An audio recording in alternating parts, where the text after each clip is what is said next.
tout le monde, merci d'être venus si nombreux à notre conférence. On va échanger avec vous sur comment Digitaléo, donc comment on a pu mettre l'inbound au cœur de notre stratégie pour finalement driver tout notre business.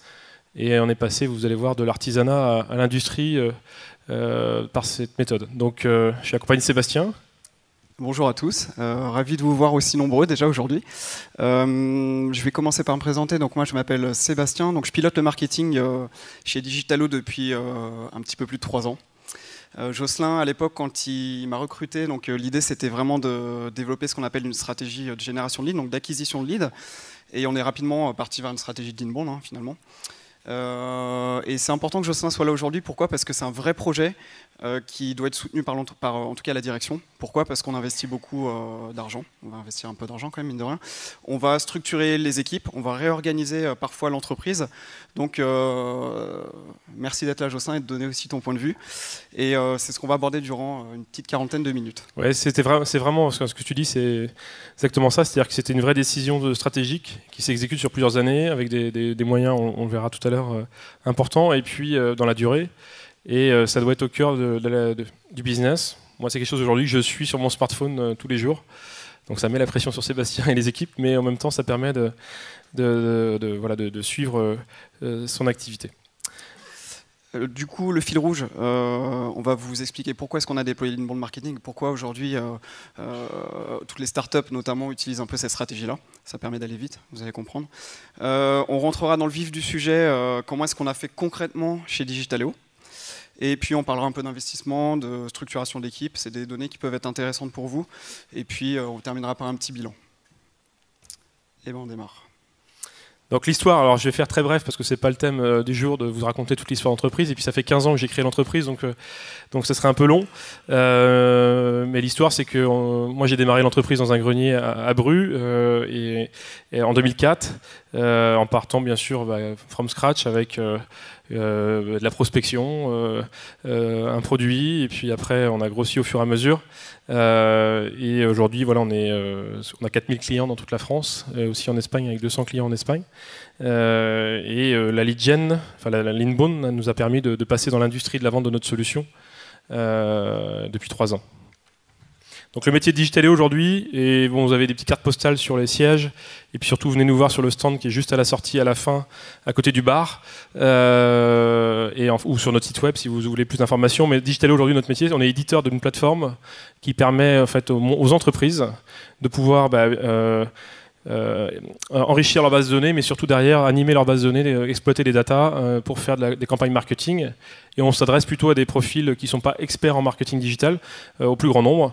Et on travaille avec des sociétés du commerce, des sociétés des banques, avec des sociétés des PME, dans toute la France et dans tous les métiers, avec une plateforme qui est très simple à utiliser et qui s'enrichit bien sûr en continu. Je fais très bref, parce que le vrai sujet, c'est avant tout de parler de l'inbound.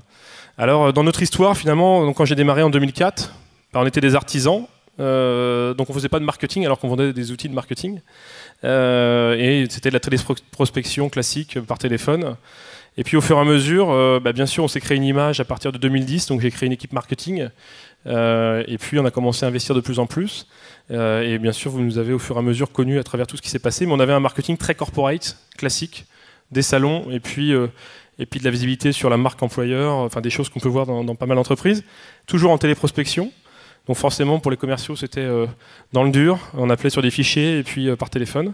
Et puis au fur et à mesure, quand j'ai rencontré Sébastien, et après notre levée de fonds en 2015, on est parti sur une stratégie qui aujourd'hui est devenue un standard dans le marché de ce qu'on appelle du SaaS, des logiciels qui sont hébergés sur Internet.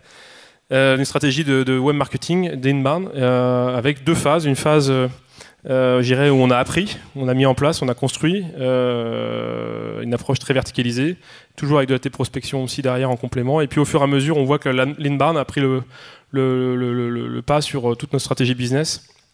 Et je dirais une deuxième phase qui était une phase de maturation, de rationalisation, où on a regardé ce qui marchait, ce qui ne marchait pas. Et puis aujourd'hui, je pense qu'on est dans une continuité, enfin comment dire, on a trouvé l'efficacité du système. Alors pourquoi avoir déployé une stratégie d'inbound marketing ? Il y a plusieurs raisons. Donc déjà, le constat numéro 1, on a souvent l'habitude de voir des équipes, alors oui, c'est mon équipe, on a souvent l'habitude de voir des équipes marketing joyeuses, en tout cas les projets sont sympas, généralement. On fait des goodies, on fait des sites web, on fait des super concepts de communication. Ils sont créatifs. Voilà, on est créatifs. Donc généralement, c'est l'image qu'on a du marketing. C'est digital aussi. Versus l'équipe commerciale, traditionnelle. Je suis très dur exprès. Ce que je veux dire, c'est que le travail d'un commercial est très compliqué. Et j'ai eu cette casquette. Il est compliqué, pourquoi? Parce qu'on se prend des bâches tous les jours par téléphone. On court après les contrats, on est en train de, voilà, on fait pas son quota, on fait pas ses objectifs. C'est compliqué. Pourtant, on joue quand même tous dans la même équipe, clairement. Donc il n'y a pas de raison que le marketing soit hyper détendu, hyper cool, et que le commerce tire un petit peu la tête. Mais ça, c'était avant l'inbound. Ça, c'était avant l'inbound. Non, l'idée, c'est vraiment, on joue dans la même équipe. Donc l'idée, c'est vraiment d'aligner le marketing et le commerce. Donc c'est vraiment la force de ces stratégies-là, c'est qu'on va vraiment beaucoup échanger. Et nous, aujourd'hui, Jocelyn, quand on ne fait pas les chiffres, quand on est loin de l'objectif, Jocelyn se tourne très rapidement vers moi, vers le marketing. Est-ce que les leads sont de bonne qualité? Est-ce qu'il y en a assez? Donc on a vraiment inversé. Enfin moi, ça c'est quelque chose qui m'a surpris. Avant de se tourner vers la direction commerciale. L'avantage de l'inbound, c'est que vous pouvez tout mesurer et avoir une vraie prévision de votre business. Moi, j'ai fait une opération de levée de fonds en 2015, donc qui dit actionnaire dit mesurer et mesurer les résultats. Et donc l'inbound permet, ça plaît beaucoup aux financiers aussi, parce que ça permet d'avoir vraiment une prévision de ce qui va arriver et finalement de structurer l'approche et le pilotage par les chiffres dans une entreprise, et dont le marketing en premier lieu. Constat numéro 2, Jocelyn. Alors, c'est vrai qu'aujourd'hui, le monde a changé avec l'accès à l'information partout. Et donc, c'est vrai que la téléprospection, à l'époque, on prenait des fichiers, puis on appelait, etc., classique, avec un taux d'efficacité qui était très faible. Sauf quand vous êtes vraiment sur un vertical et que vous savez que votre offre est parfaite pour ce vertical et que vous n'avez qu'un vertical à cibler, vous pouvez faire ça, parce que vous pouvez transformer peut-être avec des meilleurs taux. Mais nous, qui sommes sur des marchés où, globalement, on vise des secteurs d'activité très diverses, on ne pouvait pas l'industrialiser comme ça. Donc en fait, avec en plus des clients qui sont de plus en plus informés, de plus en plus difficiles à joindre, le fait de faire de l'inbound permettait de s'adapter aux nouveaux comportements de nos cibles qui sont des professionnels, des entreprises. Et puis en même temps, on avait aussi à l'époque des équipes marketing et commerciales finalement qui ne travaillaient pas vraiment ensemble. Alors que là, le fait de partir d'un lead et de le transférer au commercial crée forcément le lien, parce que le commercial a compris que sinon son activité dépend du marketing. Et puis finalement c'est très visuel, parce qu'un lead, c'est quelque chose qui est voilà, c'est pas le commercial qui fait son travail dans son coin et le marketing qui fait des opérations dans un autre coin, c'est vraiment tout le monde qui travaille ensemble. On en reparlera juste après. 2 phases d'inbound marketing, donc ça se déploie pas du jour au lendemain, ça prend un petit peu de temps. Première phase plutôt structuration, donc choix d'un outil, création des premiers contenus, première campagne et mise en place d'un premier funnel marketing. Deuxième phase où là on est plutôt rentré dans une phase de consolidation. On a retravaillé les personas, notamment avec l'équipe de Winbound. On a travaillé un plan éditorial beaucoup plus avancé, et on a été chercher aujourd'hui, en tout cas, beaucoup plus de qualité que de quantité. Alors, la structuration d'une stratégie d'inbound marketing, elle reste assez classique en tout cas. C'est qu'en priorité, vous allez travailler bien sûr vos personas. Ça reste les fondations en tout cas d'une bonne stratégie. Très rapidement, vous allez pouvoir attaquer la création de contenu.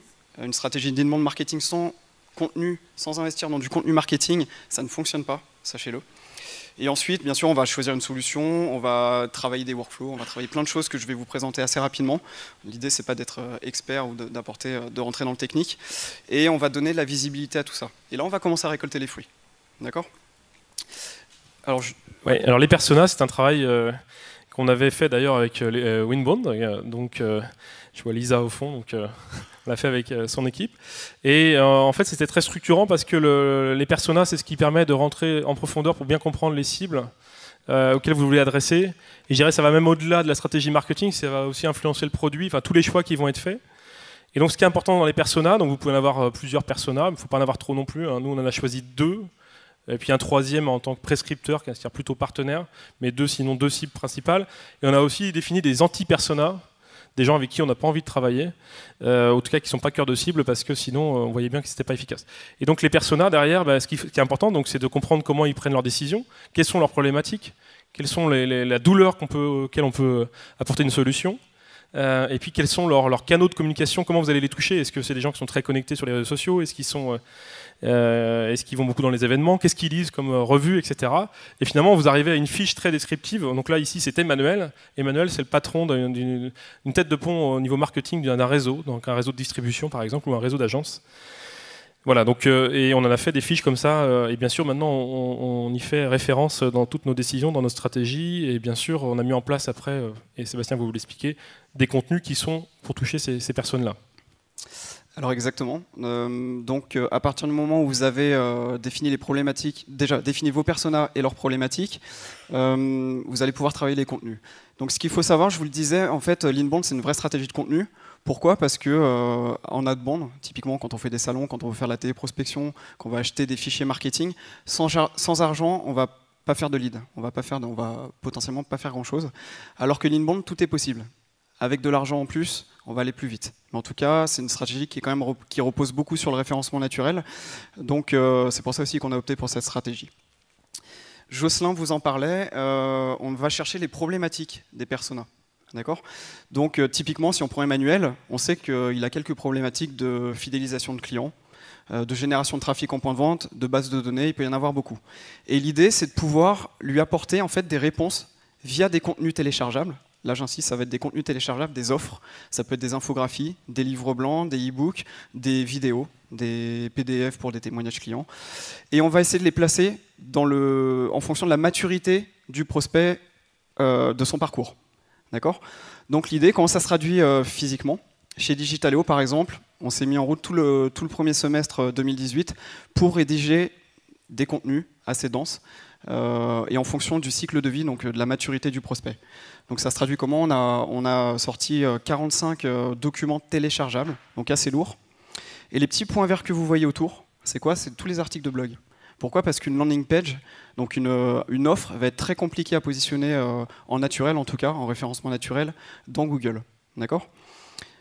Et ce qu'on fait, c'est qu'une fois qu'on a créé l'offre, donc on a créé ce qu'on appelle une landing page, on va pousser donc avec un formulaire. Je te donne un contenu, par contre, donne-moi un petit peu de data. C'est un bon échange. Hein, et derrière, on va donc alimenter avec ces articles de blog, et à chaque fois une bannière qui redirige vers, qui donne de la visibilité à votre offre. C'est extrêmement important. En fait, clairement, c'est ramener maximum de trafic vers le site web pour que ça et pages d'atterrissage pour vraiment en faire un entonnoir, bien sûr, pour engager une relation, une discussion avec le prospect. Ensuite, le choix de la solution, c'est pareil, c'est Jocelyn qui va vous en parler. Il ne faut pas se tromper. Donc, à partir du moment où on commence à créer, à injecter beaucoup de contenu dans sa solution de marketing automation, ça va être compliqué de faire demi-tour. Vous pouvez, hein, mais ça va représenter du travail supplémentaire. Alors justement, donc le choix de la solution, donc on vous a mis quelques noms de solutions. Donc on a choisi HubSpot chez Digitaléo, après avoir comparé avec d'autres solutions. Bien sûr, ce qu'il faut, c'est regarder si vous êtes plutôt dans le domaine B2B, B2C, c'est pas forcément les mêmes solutions. Est-ce que vous êtes plutôt une PME ou un grand compte? Bien sûr, pas prendre non plus une Ferrari pour. Ça dépend jusqu'où vous voulez pousser le mécanisme d'automation, entre autres, et de nurturing de lead. Bien sûr, il y a une question de budget en face aussi, et puis de capacité à déployer l'outil. Donc moi, les équipes ont choisi HubSpot. Voilà, aujourd'hui, on est très content de notre choix. Et je dirais, on n'imagine pas changer parce que ça tourne à plein régime et puis tout a été paramétré. Ce serait très lourd pour nous de changer. Donc, effectivement, il faut bien réfléchir avant de choisir parce qu'on ne change pas tous les ans de l'outil. Maintenant, le déploiement, concrètement. Donc, la première chose qu'il va falloir faire, c'est faire dialoguer les outils ensemble. D'accord? Donc, aujourd'hui, nous, notre porte d'entrée, c'est le site web. On fait énormément de contenu, on pousse énormément de contenu en tout cas sur le digital. Donc la porte d'entrée, c'est le site. Tout ce qui rentre par le site passe impérativement par HubSpot. Nativement, il y a des interconnexions pour que ça puisse ensuite se synchroniser avec Salesforce. Donc notre CRM, c'est Salesforce. Et on va faire ce qu'on appelle donc un mapping. Un mapping, c'est quoi? C'est juste faire dialoguer, en fait, faire coïncider les champs les uns avec les autres. Typiquement, par exemple, dans HubSpot, il y a un champ qui s'appelle compagnie. Dans Salesforce, il va s'appeler société chez nous. Donc le déploiement, en fait, est assez simple. Alors le funnel marketing, c'est un terme que je ne connaissais pas à l'époque, maintenant qu'on le suit tous les jours. Et en fait, ce qu'il faut comprendre, c'est quand quelqu'un décide d'acheter un produit, que ce soit un particulier ou une entreprise, il va passer par la prise de conscience, et puis après, bien sûr, commencer à avoir la considération pour une offre ou une entreprise, une marque. Et donc il faut éduquer tout ça, bien sûr, l'accompagner dans ce parcours, et puis après, il va prendre une décision. Et donc après, bien sûr, à côté de ça se transforme en parcours au niveau vis-à-vis de l'entreprise. Donc il va commencer par une visite sur le site web, il va remplir un formulaire, donc ça va devenir un lead. Et ce lead, à un moment donné, le marketing dit voilà, il est qualifié parce qu'il a rempli tous les champs et il est venu un certain nombre de fois sur le site. Donc on estime que ce lead, on peut le transmettre à la partie sales. Et donc c'est le SQL, Sales Qualified Lead. Et en fait, pour être SQL, c'est un lead qui est qualifié par le commercial en charge de la qualification des leads. On en parlera tout à l'heure en termes d'organisation. Et c'est un lead accepté, on va dire, par les sales. Les sales peuvent le refuser, un lead. Et puis on a dédié des personnes à faire ça. Et après, une fois qu'il l'a qualifié, si c'est un lead chaud et cœur de cible, il va le transmettre au commercial qui est chargé de closer le lead. Parce que si c'est les commerciaux qui récupèrent tous les leads, clairement, ils passent leur temps soit à qualifier, soit à pas les qualifier. Et du coup, c'est pas efficace. Et puis après, bien sûr, le but, c'est de le closer en client. Voilà le parcours en tout cas au niveau commercial et marketing et le lien qui se fait, vous voyez, une sorte d'entonnoir. L'objectif principal de ce funnel, c'est de détecter vraiment les leads chauds des leads froids. Vous n'allez pas tout envoyer à la vente, vraiment. Donc l'idée, c'est vraiment de définir donc, des étapes, comme disait Jocelyn, sur ce qu'on appelle un MQL, donc un lead qualifié par le marketing qualified lead, et un lead qualifié par la vente, un sales qualified lead.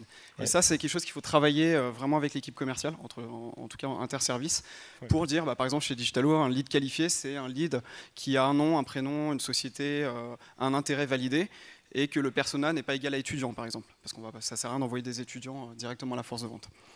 C'est vrai, c'est pas la quantité qui compte, ce qui compte c'est l'efficacité, la qualité, pardon. Au début, on a eu tendance, nous, dans notre première phase d'Inbound, quand on l'a déployé, c'était de vraiment miser sur les quantités. Et on regardait la quantité, on était super fiers, mais en fait, ce qui comptait, c'était les conversions, les taux de conversion. Ouais. Du coup, on en parlait. Donc, au début, on a fait l'erreur d'envoyer. On générait beaucoup de leads. Enfin, on commençait à générer une volumétrie entre 800 et 1000 leads par mois. On envoyait tout au commerce. En tout cas, on faisait un pré-filtre, mais on envoyait beaucoup de quantités au commerce et on a dû structurer. On a dû prendre une personne qu'on appelle un inside sales ou un SDR qui est en charge de qualifier les leads avant de les envoyer à la vente. Son rôle, il est très stratégique au-delà de 350-400 leads. Ça devient très important. Donc, le marketing génère des leads. Il envoie des leads qualifiés selon les critères des entreprises directement à l'inside sales, chez nous en tout cas. L'inside sales est en mesure d'accepter ce lead ou de le refuser. S'il le refuse, c'est qu'au marketing, on n'a pas très bien fait notre travail. S'il l'accepte, c'est qu'on a fait une bonne partie de notre travail. Et ensuite, il va transférer donc, ce lead à la force de vente. Donc à partir de là, on va créer une affaire. Donc il va créer une proposition commerciale et c'est comme ça qu'on va pouvoir nous analyser très précisément tout le funnel. Un point important, avant que Jocelyn, le SLA. Donc le SLA, c'est quoi? C'est un contrat moral. Vous le voyez entre la génération de lead, entre la partie marketing et l'inside sales. C'est un contrat moral qu'on va passer avec le commerce, entre le commerce et le marketing. Nous, côté marketing, on s'engage à te donner un lead avec ces informations vérifiées. Par contre, toi, tu t'engages à le rappeler dans les 5 minutes. Tu t'engages à le rappeler à 8 reprises en fonction des leads. On sait que les livres blancs, parfois, il faut beaucoup de temps. Et surtout, tu t'engages à bien compléter le CRM. Parce que parfois, on se retrouvait avec des motifs de clôture hors cible, non pertinents. On a besoin d'en savoir un petit peu plus pour bien peaufiner nos campagnes. Pour affiner nos process là-dessus, on a fait 2 choses. La première, c'est que dans l'équipe, j'ai acheté à un certain nombre de personnes le livre qui s'appelle Predictable Revenue d'Aaron Ross. C'est celui qui a créé l'Inside Sales chez Salesforce, donc il était précurseur. Le gars est arrivé comme télévendeur et à un moment donné, il a dit tiens, si on qualifiait les leads, et puis il en a fait toute une méthode. Donc Predictable Revenue, vous pouvez l'acheter et le lire, et il est très intéressant, et le faire lire à vos équipes. Et puis l'autre point, on était aussi allé chez Salesforce en Irlande pour voir comment ça fonctionnait, pour apprendre, parce que finalement sur ces méthodes-là, ils étaient précurseurs et ils ont une grosse expérience. Et aujourd'hui, je pense qu'on a une organisation qui correspond vraiment à ce qu'ils ont mis en place. Alors ensuite, vous avez certainement entendu parler des workflows, du marketing automation. L'idée, c'est de travailler principalement, en tout cas, les leads dans le temps, les leads qui sont pas chauds encore pour le commerce, principalement. Enfin, on va les travailler à différentes étapes. Donc, on va créer des scénarios. On va créer, par exemple, quelqu'un qui a téléchargé un contenu sur une infographie sur les programmes de fidélité en France. L'idée, donc, il est en prise de conscience. C'est pas un contenu, il n'a pas envie d'être rappelé tout de suite. L'idée, c'est qu'on va créer une série d'emails pour l'amener à l'étape de considération. Donc l'étape de considération, c'est-à-dire qu'on va avoir une offre téléchargeable, où là, on va lui demander un petit peu plus de matière. Donc il y a une série d'emails. Et ensuite, de considération à décision, exactement la même chose. L'idée, c'est de l'amener maintenant en phase de décision, où là, vous allez pouvoir pousser des témoignages clients, vous allez pouvoir pousser des contenus qui ne sont pas forcément sur votre site, et vous allez pouvoir parler de votre solution, ou de votre métier, ou de votre entreprise. C'est ici qu'on en parle. Ce qui marche bien, c'est qu'entre prise de conscience, considération, on part souvent sur des mails chartés, donc des mails, des templates. Hein. Sur considération, décision, on va essayer de rentrer en discussion. Donc là, on est plutôt sur du mail texte. Un exemple qui fonctionne très très bien. Donc pareil, on apprend, hein, on est dans un apprentissage permanent. Bonjour, variable prénom. Il faut vraiment rentrer dans la personnalisation au maximum. Nous venons, pour information, nous finalisons l'écriture d'un livre blanc. Est-ce que ça vous intéresse? Répondez-moi simplement par email et je vous l'enverrai. J'ai 5 ou 6 réponses minimum tous les jours. D'accord? Donc pas toujours de bonne qualité. Mais quand je détecte qu'il y a un potentiel, bah oui, effectivement, je suis en train de refondre mon programme de fidélité. Dans ce cas-là, le lead, je le sors du workflow parce qu'il va continuer de le recevoir sinon, donc ça n'a pas de sens. Et par contre, j'informe le commercial, en tout cas responsable du compte ou du futur compte. Je l'informe pour lui dire, potentiellement, tu vois, ce prospect, ça serait intéressant, je vais te mettre en copie du prochain mail. Je vais te mettre en copie. Ça marche bien. Donc l'alignement, c'est ça aussi. Un autre élément important, c'est un super outil, donc le scoring de lead. Historiquement, on fonctionnait chez Digitalo, on basait tout notre funnel marketing sur le scoring. C'était pas ultra précis. Donc on a fait différemment aujourd'hui. On fonctionne plutôt sur des critères dont je vous ai parlé tout à l'heure, hein, la complétion de certains champs. Et on vient muscler en parallèle avec cet outil. Donc on vient scorer des gens sur leur comportement. Par exemple, quelqu'un qui est revenu 3 fois sur notre site, qui a téléchargé 2 livres blancs, qui a fait une demande de démo, potentiellement sera plus chaud que quelqu'un qui est juste venu une fois, mais qui était quand même identifié en MQL. Ça peut arriver. D'accord. Donc ça, c'est un élément vraiment, un outil vraiment important pour prioriser chez nous en tout cas le traitement des leads. Et là, si on prend Thomas, donc Thomas, c'était notre Inside Sales, la personne qui est en charge de qualifier les leads. Et ben en fait, il a dans tous les leads qu'il doit rappeler dans la matinée, il va avoir le score. Il va avoir le score à côté et il va pouvoir prioriser. C'est un élément qui est vachement intéressant.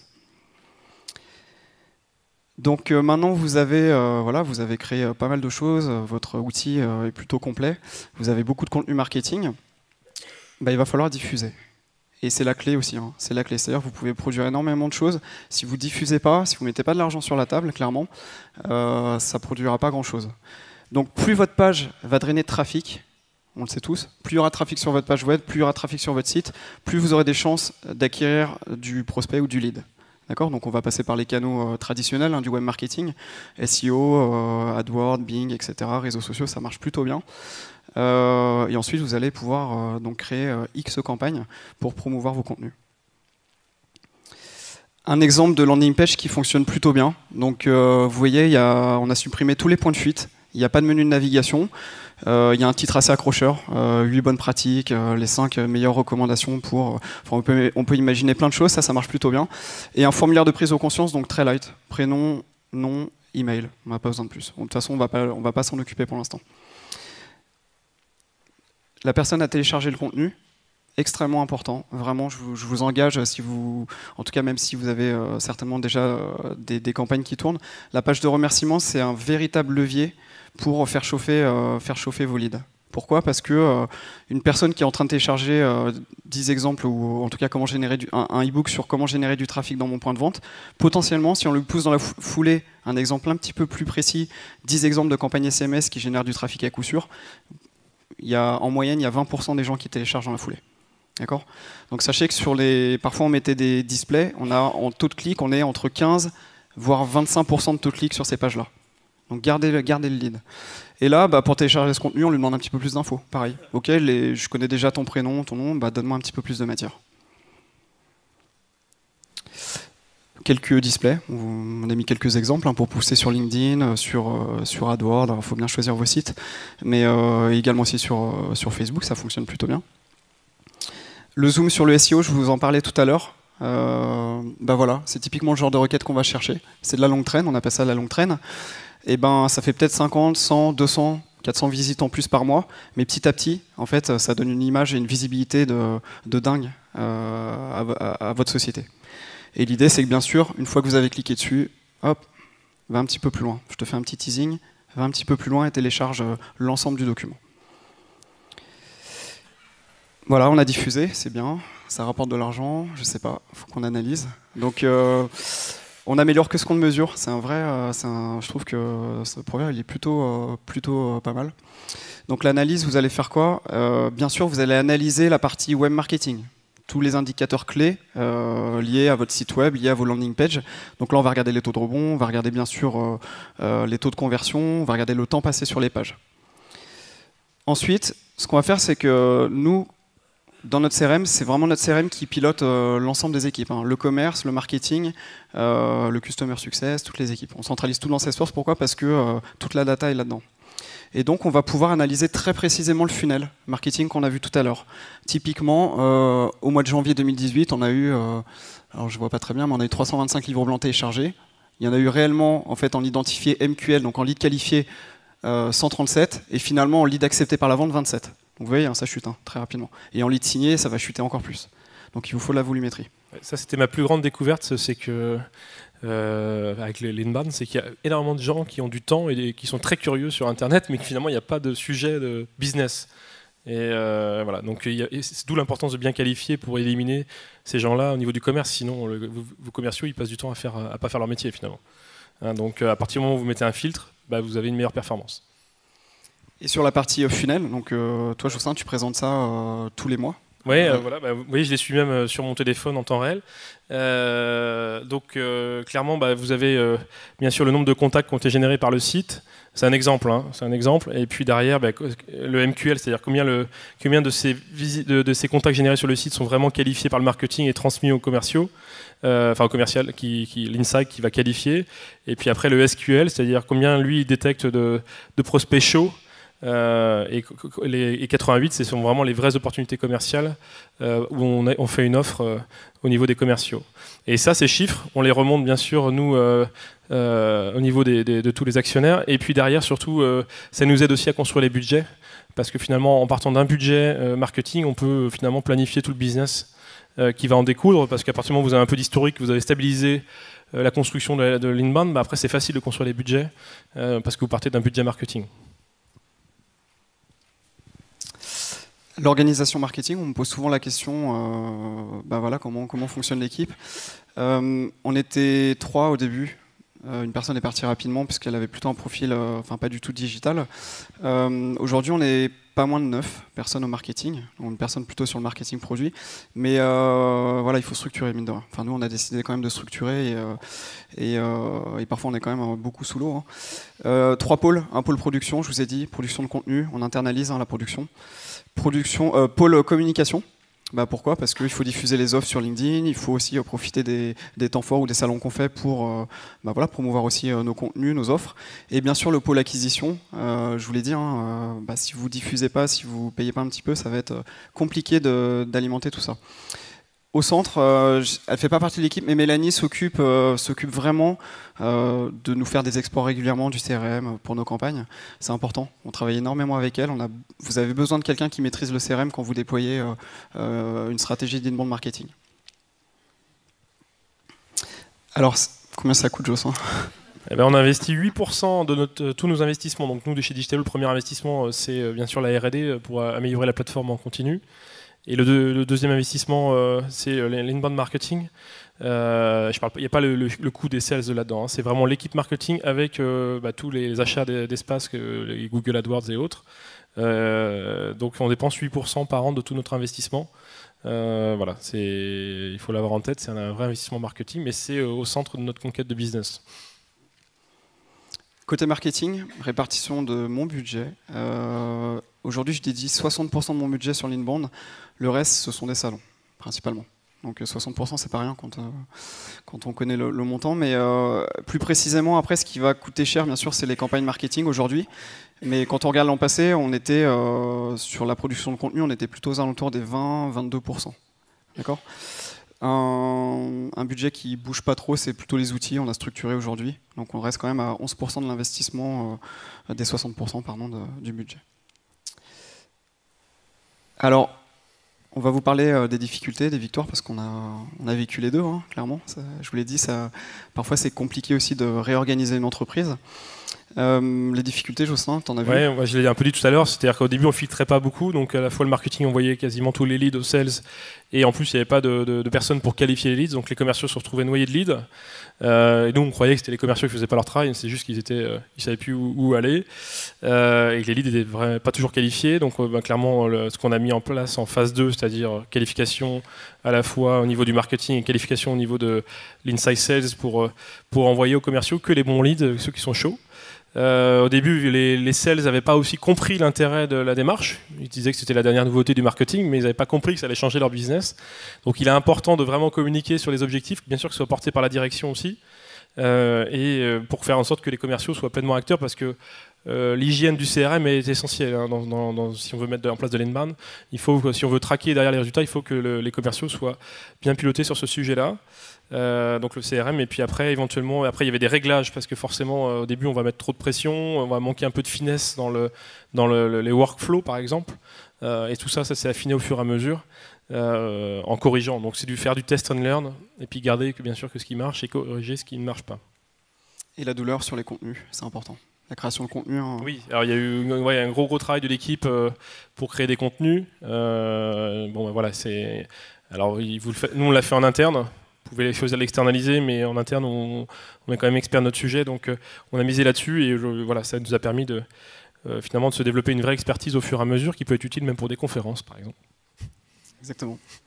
Quelques victoires quand même. Hein. Donc il faut savoir qu'aujourd'hui, on génère entre 60 et 70% du business entrant. Quand à l'époque, on était plutôt aux alentours des 10-15%. Donc ça pousse. Hein. On dépense, mais en face, on a quand même des résultats. On a initié des très beaux dossiers aussi, hein, grâce à certains livres blancs. Donc on a une vraie visibilité web. C'est-à-dire qu'aujourd'hui, vraiment, à force de diffuser en payant et en naturel, d'être présent en naturel, on commence vraiment à avoir une notoriété qui s'installe. Donc ça, c'est plutôt chouette.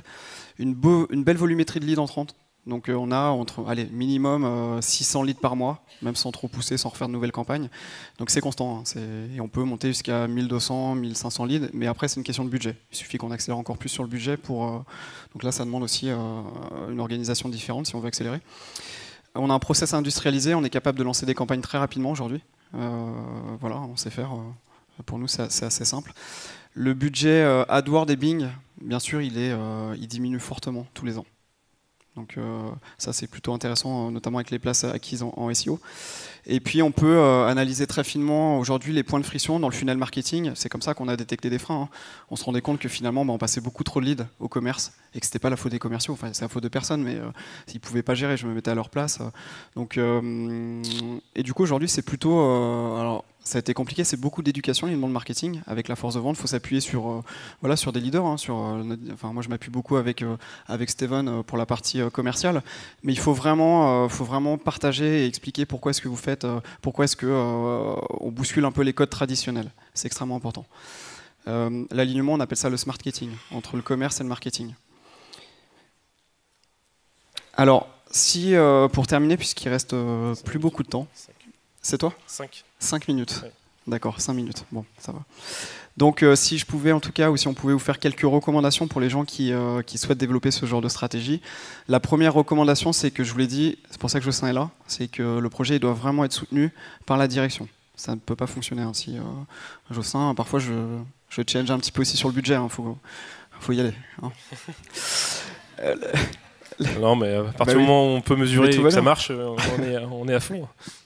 La deuxième chose, bien sûr, structurer très rapidement la production de contenu. Si vous avez les ressources en interne, très bien. Sinon, prévoyez un budget pour externaliser. Il y a des gens qui le font très bien. Enfin, troisièmement, investissez dans une solution. Pourquoi? Parce qu'on peut faire de l'inbound sans solution marketing, mais ça va vite devenir compliqué. Donc quand vous avez une volumétrie de leads importante, ça va être compliqué. Donc investissez rapidement. Pourquoi? Parce que les équipes marketing gagnent beaucoup de temps à créer leur page, parce qu'on peut faire gagner beaucoup de temps au commerce aussi. Voilà, on fait du nurturing, on fait plein de choses, on peut scorer des leads. En tout cas, il faut le faire, je vous préconise de le faire. Éduquer la force de vente, je vous le disais juste avant, et éduquer les équipes en fait, hein, l'ensemble des équipes, et même le produit pour nous. Pour une boîte ça c'est important, on a besoin d'eux pour développer des choses. Et enfin, partager, c'est important de partager tout ça, les résultats, même si c'est pas toujours... c'est difficile au début, hein, clairement, c'est difficile. Mais en tout cas, partager, améliorer, vraiment on est dans une amélioration continue, dans un apprentissage, et c'est important de le partager au sein de toute l'entreprise. Alors chez Digitaléo aujourd'hui, du coup on peut plus s'en passer. On peut plus s'en passer et clairement dans les innovations futures qu'on sortira, on fera en sorte qu'elles soient en phase avec la lead gen, c'est-à-dire que on sortira pas des nouveaux produits si finalement on peut pas aborder le marché par la lead gen. Voilà, parce que clairement c'est ce qui permet de scaler une entreprise. On parle en ce moment des scale-up, des machins. Les scale-up, c'est celles qui ont trouvé finalement, qui ont mis en place une lead gen qui permet de vite grossir. Et les fonds d'investissement ont bien compris, parce qu'ils mettent de l'argent pour pouvoir investir beaucoup en lead gen, justement parce que c'est ce qui permet de grossir vite et de prendre les marchés très rapidement. C'est pas adapté à toutes les entreprises, mais ça peut fonctionner sur énormément de secteurs d'activité. Toutes les entreprises, pourquoi? Parce que si votre cible est pas du tout online, pas mature sur le web et qui ne va pas aller chercher des solutions sur les réseaux sociaux ou se documenter sur le web, clairement, vous aurez du mal à faire une lead gen efficace. Et dans ce cas-là, il vaut mieux être dans une approche traditionnelle. Mais par contre, pour toute cible de clients qui, aujourd'hui, où le web est un canal d'information, clairement, l'inbound est une vraie solution pour grossir plus vite. Et donc aujourd'hui, chez Digitaléo, les commerciaux, ils sont très contents. Et parce qu'on les aide tous les jours et ils ont compris que le marketing était là pour les aider à performer dans tous les sens du terme. Donc on s'amuse bien en tout cas. Et il y a une belle complicité entre le marketing et le commerce qui fait plaisir à voir. Donc le challenge, dans 2 ans on revient, assister à une conférence de l'un d'entre vous. Oui, alors oui, voilà, exactement. Donc le challenge qu'on vous donne, c'est de dire, voilà, vous mettez en place l'inbound marketing dans votre secteur d'activité, dans votre entreprise, et puis dans 2 ans, c'est vous qui êtes sur scène pour expliquer votre retour d'expérience. Et puis nous, avec Sébastien, on sera dans la salle pour vous poser des questions. Voilà, merci. Merci à tous.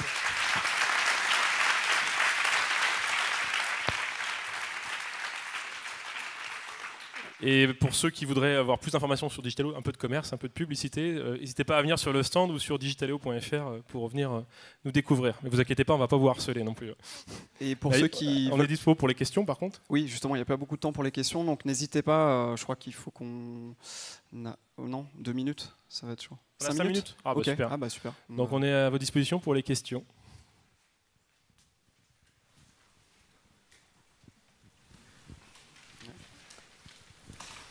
En fait, j'ai plusieurs questions, mais je vais me concentrer sur une. Je me suis dit, en vous écoutant, que vous avez dû refaire votre site web. Vous avez peut-être utilisé des mauvais KPI, des vanity KPI à un moment donné dans votre analyse. Mais en fait, ce qui m'intéresse plutôt, c'est comment vous avez parlé de clients en Espagne. Oui. Et comment vous avez géré l'internationalisation? Oui, je voulais le dire. En fait, l'inbound est aussi un moyen de tester des marchés. Sans déployer des structures sur place. Et nous, en fait, on a adressé le marché espagnol sans avoir d'équipe en Espagne. On a eu des équipes espagnoles à Rennes, mais ça a permis de tester, de voir les KPI de ce marché. Et donc, c'est un moyen aussi de rapidement s'étendre à l'international. Il y a d'ailleurs des startups qui réussissent très bien quand ils ont une offre qui correspond très bien à un environnement de pays, de pouvoir grossir très vite. Voilà, donc c'est une façon aussi de lancer des pays à moindre, avec une approche agile et sans mettre en place des équipes lourdes sur place. Avec après la gestion multisite, etc., la complexité qu'il peut y avoir.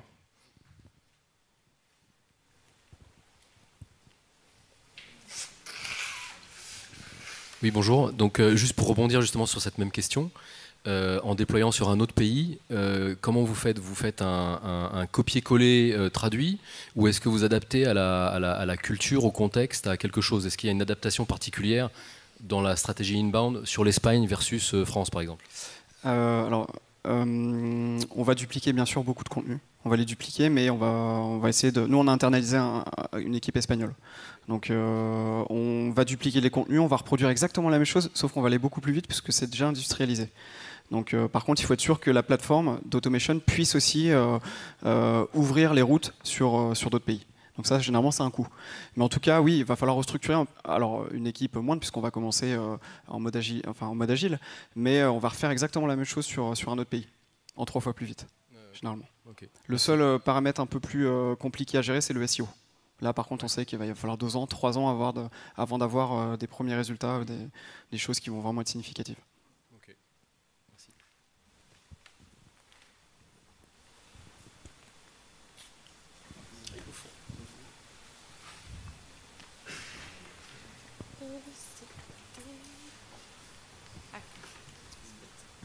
Merci. Bonjour. Vous aviez le choix entre HubSpot et Pardot. Quels ont été les avantages qui vous ont fait basculer sur HubSpot? Alors, bonne question, très bonne question. Il y a d'autres outils aussi qui sont vraiment bien. On est client à Salesforce, donc effectivement, ils ont fait le maximum pour qu'on puisse passer sur Pardot. C'est un vrai choix de l'équipe marketing. Et le choix s'est porté sur une chose bien spécifique, c'est vraiment l'ergonomie que nous on a rencontrée dans la plateforme. Donc c'était pas du tout pour les. Alors le budget, il s'alignait, enfin on faisait jouer la concurrence, mais c'était vraiment pour des questions d'ergonomie. Et HubSpot sont quand même aussi très précurseurs sur le sujet.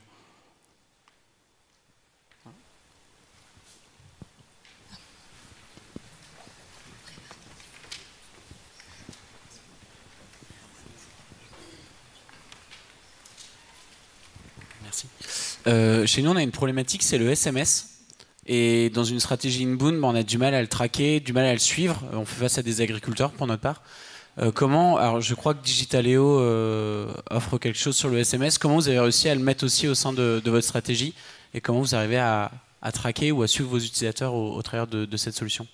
Alors, comment par exemple, l'utilisation du SMS, on n'en fait pas beaucoup. Hein. Pour notre business, on ne va pas pousser le SMS. Par contre, on sait que c'est un canal, on parlait des workflows tout à l'heure, on sait que le SMS, ça peut être aussi un canal très intéressant, notamment en B2C. On peut faire l'inbound marketing en B2C, bien évidemment. Et c'est une question du moment. Est-ce qu'on développe, nous, un connecteur ou est-ce qu'on développe une fonctionnalité qui va pouvoir se câbler avec un HubSpot, par exemple, ou un Pardot? Après, nous, dans notre business, on ne va pas pousser de campagne SMS. Parce qu'on est en B2B sur des personnes qui sont plutôt sédentaires au bureau.